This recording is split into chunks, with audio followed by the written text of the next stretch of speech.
হৃদমায়ের প্রেমগাথা পর্ব সংখ্যা 58 লিখেছেন রিক্তা ইসলাম মায়া। সঙ্গে আমি আছি মাহি। এই মুহূর্তে হৃদ এখান থেকে চলে না গেলে রাগের বশে মায়াকে আরও আঘাত করতে দ্বিধা করবে না বলেই হৃদ বেরিয়ে গেল। মায়া হৃদের চলে যাওয়ার দিকে তাকিয়ে আরও কান্নায় ভেঙে পড়ল। আজ মায়া হৃদের চোখে বেইমান বউ হয়ে গেল। অথচ মায়া নিজের স্বামীকে কতটা ভালোবাসে সেটা কিভাবে বুঝাবে? আজকের পর আর বিশ্বাস করতে চাইবে মায়ের ভালোবাসাকে ওর স্বামী? মায়া তো বেইমান বউ হয়ে গেল ওর স্বামীর। মায়ের কান্নার মধ্যেই হঠাৎ আরিফের কথা মাথায় আসতেই দুর্বল শরীরের মায়া তৎক্ষণাৎ হৃদের পিছন পিছন সেও দৌড়ে বের হতে দেখলো আরিফ হসপিটালের করিডোরে মাথা ঝুঁকে মন্ত হয়ে বসে। ঝুঁকে থাকা কপাল থেকে ছুঁয়ে ছুঁয়ে রক্ত পড়ছে দুপায়ের মাঝের ফ্লোরে। ব্যস্ত আসিফ কিছু একটা বুঝাচ্ছিল আরিফকে, হয়তো নিজের ট্রিটমেন্ট করাতে, কিন্তু নিস্তব্ধ আরিফ তখনও মন্ত হয়েই নিশ্চুপ বসে। মায়া বুঝতে পারলো আজ মায়ার জন্য আরিফের আত্মসম্মানে আঘাত লেগেছে অনেক। যেমনটা হৃদ অসম্মানিত হয়েছে ঠিক তেমনটা আরিফও হয়েছে। মায়ের অপরাধ বোধ এগোলো আরিফের দিকে। হৃদকে দেখা গেল আসিফ আরিফের সামনে দিয়ে রাগান্বিত ভঙ্গিতে চলে যেতে। হৃদকে চলে যেতে দেখে আসিফ এক পলক পিছন থেকে আসা মায়ের দিকে তাকিয়ে হৃদকে ভাই ভাই করে উঁচু স্বরে ডেকে হৃদের পিছনে দৌড়াতে চাইলে আবারও থেমে যায় মায়া ও আরিফকে রক্তাক্ত অবস্থায় দেখে। এই মুহূর্তে ভাই বোন দুজনের ট্রিটমেন্ট দরকার, সেই সাথে হৃদও দুর্বল, সুগার ফল করেছে। এই অবস্থায় হৃদের হুঁশ কম থাকে। জেদের বশে হৃদ একা ড্রাইভ করতে গেলে নিশ্চিত কোনো বড় ধরনের একটা অ্যাক্সিডেন্ট ঘটাতে পারে। অস্থির চিন্তিত আসিফ পুনরায় আরিফের পাশে দাঁড়ালেও হৃদের জন্য ছটফট করতে লাগলো ক্ষণে ক্ষণে। বারবার হৃদের চলে যাওয়ার দিকে তাকিয়ে আরও চিন্তিত হতে লাগলো। আসিফের ছটফট করার মধ্যেই মায়া এসে আরিফের পায়ের কাছটায় বসলো, দু হাতে আরিফের পা জড়িয়ে। আরিফের কাছে ক্ষমা চেয়ে অঝরে কাঁদতে কাঁদতে বলল, ভাই আমাকে ক্ষমা করে দাও, আমি তোমাকে অসম্মান করতে চাইনি। পরিস্থিতি এমন হবে আমি কখনো বুঝতে পারিনি। আমি তোমাদের দুজনের অপরাধী ভাই। আমার জন্য আজ তোমাদের দুজনের অসম্মান হলো। আমি সত্যি এমনটা চাইনি, আমার ভুল হয়েছে ভাই, আমাকে ক্ষমা করো। মন্ত আরিফ তখনও নিশ্চুপ হয়ে বসে।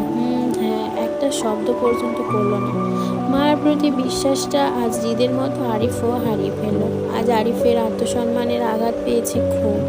আরিফ মাথা তুলে মায়ের দিকে না তাকিয়ে ওই অবস্থায় ব্যর্থ গলায় বলল, আমাকে এতদিন সত্যিটা বললি না কেন?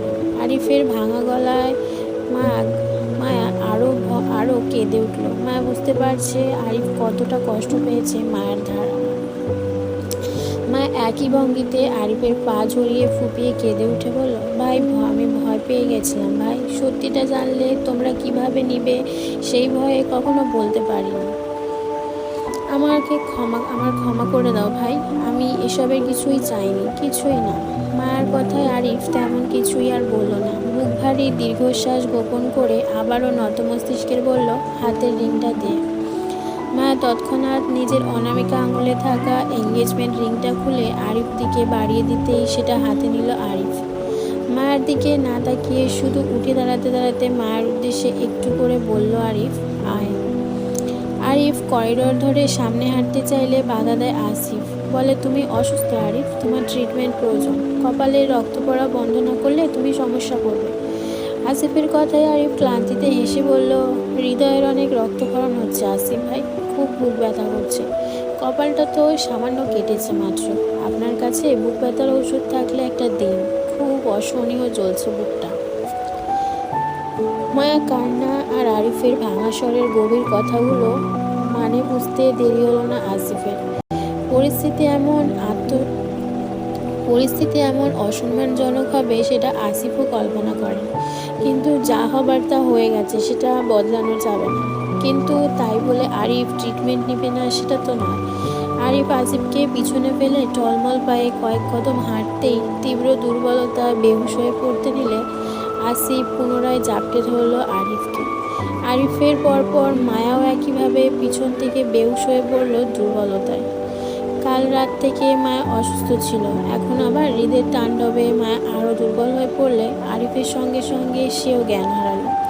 হসপিটালের করিডোরে দাঁড়িয়ে থাকা এত মানুষ ভিড় লেগে শুরু মায়াদের কাহিনী দেখছিল এতক্ষণ। কি হয়েছে সেটা সঠিক কারো জানা না থাকলেও সবাই বুঝতে পারছে মায়াদের মাঝে কোনো বড় ধরনের ঝামেলা হয়েছে। প্রথমে আরিফ, তারপর মায়াকে বেহুশ হয়ে পড়ে যেতে দেখে বিপদে পড়ল আসিফ। কাকে রেখে কাকে ধরবে সেটা বুঝতে না পেরে তৎক্ষণাৎ চেঁচিয়ে ডাকলো হসপিটালের নার্সদের মায়াকে কেবিনে নিতে। নার্স আসাতে একটু দেরি হলেও করিডোরে থাকা অন্যান্য রোগীদের সাথে আসা কয়েকজন মহিলা এগিয়ে আসলো মায়াকে ধরতে। সবাই যখন আরিফ আর মায়াকে ধরাধরি করে কেবিনে নিতে ব্যস্ত, তখনই দেখা গেল লিফট হতে আয়ন আর রাদিফকে বেরিয়ে আসতে। হৃদ সিঁড়ি বেয়ে নিচে নেমেছে বলে হয়তো আয়নদের সঙ্গে হৃদের দেখা হয়নি, নয়তো দুজনের একজন নিশ্চয়ই হৃদের সঙ্গে যেত। লিফট হতে পরিচিত দুটো মুখ বের হতে দেখেই অস্থির আসিফ তৎক্ষণাৎ উত্তেজিত ভঙ্গিতে চাইছিল রাদীপের উদ্দেশ্যে বলল, রাদীপ ভাই, দ্রুত হৃদ ভাইয়ের পিছনে যান, ভাই অনেক অসুস্থ, যে কোনো সময় বড় কোনো অ্যাক্সিডেন্ট করতে পারে। কাল রাত থেকে না খাওয়া ফলে হৃদ ভাইয়ের সুগার ফল করেছে। প্লিজ ভাই, আপনি দ্রুত যান, নয়তো অনেক দেরি হয়ে যাবে। রাদীপ যেভাবে বের হয়েছিল ঠিক সেভাবেই দৌড়লো হৃদের উদ্দেশ্যে সিঁড়ি বেয়ে নিচের দিকে। আয়ন রাদীপের পিছনে যেতে চাইলে আসিফ বাধা দিয়ে একই ভঙ্গিতে আয়নকে রেখে বলে, আয়ন ভাই, আপনি প্লিজ আমার সাথে আসুন, ভাবি অসুস্থ, আরিফেরও ট্রিটমেন্টের প্রয়োজন, আপনি একটু আরিফকে ট্রিটমেন্ট করুন প্লিজ।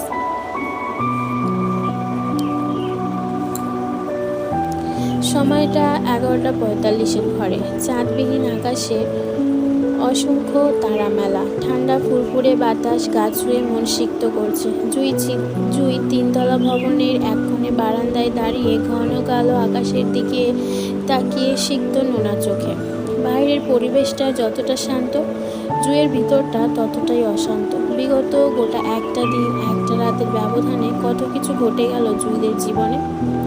মায়া রাঙামাটিতে হারিয়ে আজ অচেতন অবস্থায় হসপিটালের বেডে পড়ে। মায়াকে খুঁজতে গিয়ে আরিফও হসপিটালের একই অবস্থায় শুয়ে। আপন দুটো মানুষকে এভাবে বেডে অচেতন অবস্থায় পড়ে থাকতে দেখে জুয়ের ভিতরটা বারবার হুম করে কেঁদে উঠছে বাঁধ ভাঙা কান্না।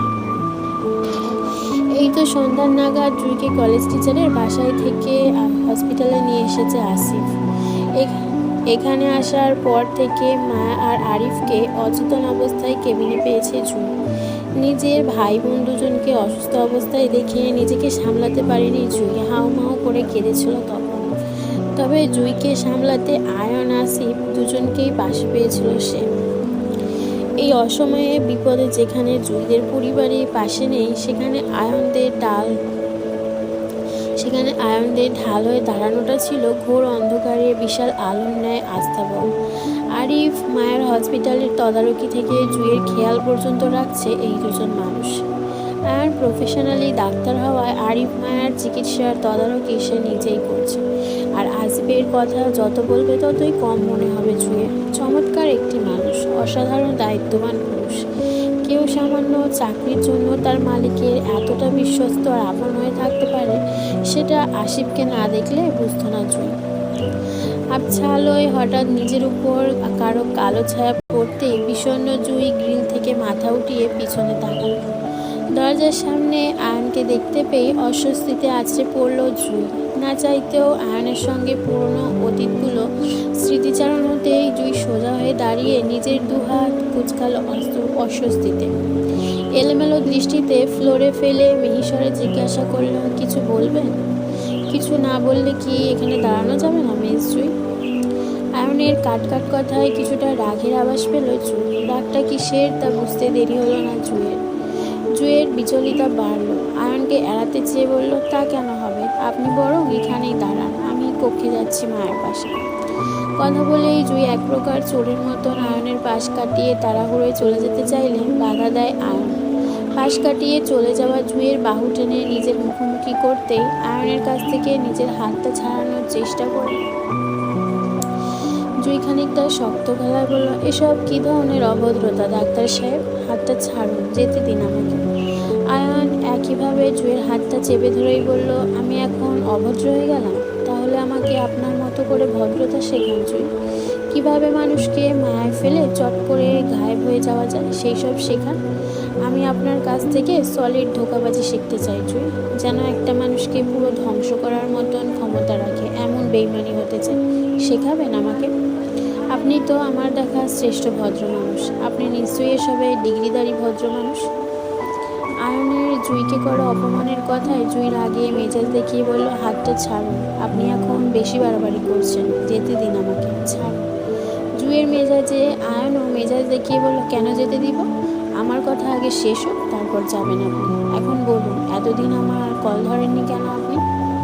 আমার ইচ্ছে করেনি তাই ধরিনি। কেন ধরবো আপনার ফোন? কে হন আপনি আমার, যে সার্ভার ফোনে কথা বলতে হবে আমাকে? বরাবরই জুঁইয়ের কথায় আয়নকে রাগ, ক্ষোভ, কষ্ট দুটোই দেয়। এই মুহূর্তেও তার ব্যতিক্রম হলো না। আয়ন জুঁইয়ের বাহু ঝাঁকিয়ে কাছে টেনে রাগের তোপে বলল, ইচ্ছে করেননি তাই ধরেননি, তাই না? বিগত 3টা মাস আমার সাথে কি ছিল আপনার? হ্যাঁ, রাতভর ফোনে কি করতেন আমার সাথে আপনি? তখন আপনার মনে হয়নি আমি কে? কেন আমার সাথে তখন ফোনে কথা বলতেন? আপনি তো জানতেন আমাদের দুজনের মধ্যে কি সম্পর্ক চলছিল এতদিন। তাহলে এখন না জানার ভান করছেন কেন? জুঁইও একইভাবে বল, আমি যাকে মনে করেছিলাম সে আপনি নয়। একটা ভুল বোঝাবুঝি সম্পর্ক ছিল বলে সেটা আমি শেষ করে দিয়েছি। আপনি একা শেষ করলে হবে? সম্পর্কটা ছিল আমাদের দুজনের। শেষ করতে হলে আমাদের দুজনের সমান মতামত থাকতে হবে। আপনি একা শেষ করার কে? আপনি কি শুধু একাই ছিলেন এই সম্পর্কে? আমি ছিলাম না? তাছাড়া ভুল বোঝাবুঝি শুধু আপনার পক্ষ থেকে ছিল জুঁই। আমি শুরু থেকেই জানতাম ফোনের ওপাশের মানুষটা আপনি ছিলেন। আপনাকে জেনে শুনেই সম্পর্কে জড়িয়েছিলাম আমি। তাহলে এখানে আমার দোষটা কোথায় সেটা বলবেন জুঁই? আমি তো আপনার কাছে যাইনি, আপনাকে ফোন করিনি, বরং আপনি আমার কাছে এসেছেন নিজের ভালোবাসার ঝুলি নিয়ে। আমাকে আপনার অভ্যাসে পরিণত করে হঠাৎ হারিয়ে গেলেন অন্য কারোর অজুহাতে। আপনি একটা বারও আমার কথা ভেবেছেন জুঁই? আপনাকে ছাড়া আমি কেমন থাকবো? আপনি তো আমাকে ভালোবাসতেন জুঁই, তাহলে কেন এমন করছেন? কেন আমাকে এত কষ্ট দিচ্ছেন? সবটা ঠিক করে নেওয়া যায় না? আমি তো মানুষটা সেই আগেরই আছি, যার সাথে আপনি মন খুলে কথা বলতেন, সব কিছু শেয়ার করতেন। তাহলে আপনি এখন কাকে খুঁজছেন জুঁই? জেদ জুঁই জেদ ধরেই বললাম তো সবটা ভুল বোঝাবুঝি ছিল। আমি আপনাকে কখনো ভালোবাসিনি। জুঁইয়ের মুখে আপনাকে কখনো ভালোবাসেনি কথাটা আয়নের বুকে কোথাও যেন একটা চিনচিন ব্যথা শুরু হলো গুমোটে। আয়ন সেইভাবেই বলল, তো কাকে ভালোবাসেন জুঁই? রাদীফকে? আমাদের ফোনে কথা বলার আগে রাদীফকে কয়বার আপনি সরাসরি দেখেছেন জুঁই? একবার। এই একবার দেখাতে আপনি রাদীফকে এতটা ভালোবাসলেন যে আমার সাথে 3 মাস এত কথা বলো আপনার মনে আমার জন্য সামান্য ভালো লাগা সৃষ্টি হয়নি? আপনার সব ভালো লাগা, ভালোবাসার ফিলিংসের আদান প্রদান সব কিছু তো আপনি আমার সাথে শেয়ারিং করেছিলেন জুঁই। তাহলে আপনার সেই ফিলিংসগুলো কি মিথ্যা ছিল? আপনার ধারণা করা মানুষটা আমি হতে পারিনি বলে আমার সাথে সব কিছু আপনি মিথ্যা করে দিলেন জুঁই। রাদীফের সাথে তো আমার কোনো কিছুই ছিল না জুঁই। আপনার সকল স্মৃতি, সকল ভালো লাগার ফিলিংস তো আমার সাথে ছিল। তাহলে আমি কিভাবে আপনার কিছু হলাম না? নাকি রাদীফের মতন আমি ফর্সা নয় কালো মানুষ বলে আমাকে মেনে নিতে পারছেন না আপনি? কোনটা? এমন কিছুই না, হাতটা ছাড়ুন। তা কেমন কিছু জুঁই? বুঝান আমাকে। আপনার যদি আমার গায়ের রঙে সমস্যা না থাকে তাহলে কিসের সমস্যা? আমি রাদীফের বাবার মতন বড় লোক নয় সেজন্য ভাবছেন আপনি ঠকে যাবেন আমাকে নিয়ে? তাহলে আপনাকে বলে রাখি জুঁই, আমি একজন স্টাবলিশ কর্মজীবী মানুষ। আমার কর্ম আছে, যেটা রাদীফের নেই। রাদীফের বাপ ভাই বড় লোক হলেও রাদীফ তার পরিবারের ওপর নির্ভরশীল। রাদীফ এখনও নিজের পড়াশোনা শেষ করতে পারেনি, আর না কোনো চাকরি বা ব্যবসায় জড়িয়েছে। আপনি রাদীফকে এত বড়লোকি ভাব দেখছেন না, সেটা শুধু রাদীফের বাবা দাদার পৈতৃক সম্পত্তির দাপটে। সেই সম্পত্তির ভাগ কিন্তু আমার মারও আছে। সেক্ষেত্রে আমার পরিবারও কম যায় না খান পরিবার থেকে। হয়তো হৃদের বিষয়টা আলাদা। হৃদের নিজস্ব কর্ম আছে, সে একজন সফল ব্যবসায়ী। হৃদের হয়তো বাপদাদার পৈতৃক সম্পত্তি ভাগের প্রয়োজন নেই, কিন্তু রাদীফের এই মুহূর্তে তার পরিবার ছাড়া গোটা শূন্যতে আছে। সেক্ষেত্রে আমি আমার ওয়াইফকে বিলাসবহুল জীবন দিতে পারবো জুঁই। আমার নিজস্ব গাড়ি, বাড়ি, পেশা সবই আছে। আমার বাবার সম্পত্তির প্রয়োজন পড়বে না। আমি আপনাকে ভালো রাখতে পারবো জুঁই। আয়নের কথায় জুঁইকে লোভী টাইপের মেয়ে মনে হলো। জুঁই কখনোই আয়নকে টাকা পয়সার জন্য দূরে ঠেলে দেয়নি। জুঁই কোনো লোভী মেয়ে নয়। আয়নকে দূরে সরিয়ে রাখার পিছনে জুঁইয়ের বড় কারণ আছে, যেটা জুঁই এই মুহূর্তে প্রকাশ করতে চাচ্ছে না। কিন্তু আয়নের কথার ধরনে জুঁই নিজেকে লোভী মেয়ে মনে হলো। জুঁই ঘৃণায় নাক মুখ ছিটকিয়ে আয়নের থেকে হাতটা ছাড়িয়ে নিতে নিতে বলল, আপনি একটা বিকৃত মস্তিষ্কের মানুষ। আপনার আমার সম্পর্কে এমন ধারণা? ছি। আপনি কেমন আমি জানি না জুই, তবে আমি আমার সর্বোচ্চ চেষ্টা করছি আপনাকে বোঝানোর। নয়তো আমি একবার হারিয়ে গেলে আপনার সাথে হবে না আমাকে আর ফিরিয়ে আনা। আয়ন কথাগুলো শেষ করেই প্রস্থান করলো বারান্দা ছেড়ে। ভগ্ন হৃদয়ে বুকটা কেমন হাহা করে উঠলো আবারও। আজ কতটা দিন ধরে জুই আয়নকে অকারণে কষ্ট দিয়ে যাচ্ছে। আয়নকে জুই রাজীব ভেবে কথা বললেই বা কি, জুইয়ের ফিলিংসের আদান প্রদান সব কিছু তো আয়নের সঙ্গে হয়েছিল। দুজনের এত স্বপ্ন, মায়া, টেক কেয়ার, ভালো লাগা, মুগ্ধতা, সব কিছুতে দুজনের মিলে যাওয়ার এত কিছু পরও জুই কীভাবে আয়নকে দূরে সরিয়ে দেয় সামান্য দেখায় রাজীবের প্রতি ভালো লাগা থেকে। রাজীবের প্রতি তো ভালো লাগা ছিল জুইয়ের, যেটা জুই কখনো প্রকাশ করতে পারেনি। সামান্য ভালো লাগা থেকে যদি জুই রাজীবের জন্য আয়নকে অস্বীকার করতে পারে, তাহলে আয়নের প্রতি ভালো লাগাটা তো জুই অসংখ্যবার আয়নকে বলেছিল ফোনে। তাহলে আয়ন কিভাবে সব কিছু ভুলতে পারবে এত সহজে? এলোমেলো পায়ে আয়ন বারান্দা থেকে বেরিয়ে কক্ষের বাইরে যেতে যেতে শোনা গেল জুইয়ের ফুপিয়ে কান্নার শব্দ বারান্দা থেকে। জুইয়ের কান্নায় আয়নের বুকে আবারও চিনচিন ব্যথা অনুভব করল। চারপাশে কেমন যেন গুমোট আর কষ্টে ভরা পরিস্থিতি। এখানে যে ভালোবেসেছে সেই ভালো নেই আজ। আয়নকে দরজা ধরে বেরিয়ে যেতে দেখে দু চোখ মেলে তাকালো মায়া। জুই আয়নের কথার মাঝে মায়ার হুঁশ ফিরেছিল। দুজনের তর্ক বিতর্কে মায়ার শব্দ করলো না, বরং চুপচাপ চোখ বন্ধ করেই পড়ে রইল বিছানায়। প্রথম থেকেই মায়ের কানে এসেছিল দুজনের কথা। অসুস্থ মায়া ঘাড় ঘুরিয়ে তাকালো বারান্দার দিকে। ভিতর থেকে ভেসে আসছে জুয়ের কান্নার শব্দ। মায়া ঘাড় বেঁকে তাকালো পাশের বেডে শুয়ে থাকা আরিফের দিকে। মাথায় মোটা ব্যান্ডেজ বাঁধা, চিত হয়ে লম্বা করে পড়ে আছে সেখানে। মায়া আরিফের দিকে একদৃষ্টিতে তাকিয়ে থেকে চোখ দিয়ে ধর অশ্রু চড়ালো অপরাধ বোধে। বিকালের ঘটনা স্মৃতিচারণ করতে করতে ভাঙা গলায় ধীরে স্বরে ডাকলো আসিফকে। মায়ের ছোট স্বরটা কেবিনের বাইরে না পৌঁছালো, বারান্দায় থাকা জুইয়ের কানে ঠিকই পৌঁছালো। দ্রুততায় হাতের উল্টো পিঠে চোখ মুছে তাড়াহুড়ো কক্ষে প্রবেশ করতেই জুই দেখলো মায়ের হুঁশ ফিরতে। মায়াকে সজ্ঞানে পেয়ে খুশিতে আত্মহারা জুই তৎক্ষণাৎ ছুটে গিয়ে মায়াকে জাপটে ধরতে ব্যথায় গোঙালো মায়া। ব্যথিত মায়ার ব্যথার ঠাউর করতেই তৎক্ষণাৎ মায়াকে ছেড়ে উঠে দাঁড়াতে জুই বলল, সরি, আমার মনে ছিল না তুই অসুস্থ। খুব ব্যথা পেয়েছিস? ডাক্তার ডাকবো? জুইয়ের অস্থিরতায় মায়া তেমন কিছুই বলল না। এই মুহূর্তে মায়ার অল্প শব্দ করতেও কষ্ট হচ্ছে। তারপরও মায়া ছোট গলায় জানতে চাইল আসিফের কথা। আসিফ ভাইকে ডাক দে জুই।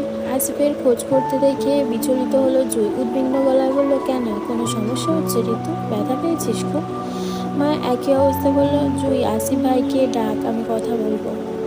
মায়ের ব্যথাতুর কণ্ঠে জুই তৎক্ষণাৎ আসিফকে ডাকলো কক্ষে আসতে। মায়ের হুঁশ ফিরেছে শুনে মুহূর্তে কেবিনে ছুটে আসলো আসিফ। মায়ের মুখোমুখি হয়ে মায়ের অবস্থা জানতে চাইলে মায়া আসিফের প্রশ্নের উত্তর না দিয়ে হৃদের কথা জানতে চেয়ে বলল, উনি কোথায় আসিফ ভাইয়া? আসিফ মায়ার প্রশ্ন করাটা স্বাভাবিকভাবেই নিল, যেন মায়া হুঁশে ফিরে হৃদের কথা জানতে চাইবে সেটা জানতো আসিফ। তাই স্বাভাবিক নয় উত্তর দিয়ে বলল, হৃদ ভাই তো ঢাকায় চলে গেছে ভাবি। মায়া থেমে আবারও বলল, ওনাকে কল দেন ভাইয়া, আমি কথা বলবো। মায়ের কথায় আসিফ অনেকটা আমতা করে বলল, ভাইয়ের ফোন বন্ধ ভাবি। ভাই এই মুহূর্তে খুব ডিস্টার্ব। রাজীব ভাই আছেন হৃদ ভাইয়ের বাড়িতেই, তবে হৃদ ভাইয়ের আশেপাশে যাওয়ার অনুমতি আপাতত কারণ নেই ভাবি। আপনি বরং এখন রেস্ট করুন, ভাইয়ের সাথে কাল কথা বলিয়ে আমি বরং আপনার জন্য ডাক্তার ডাকি।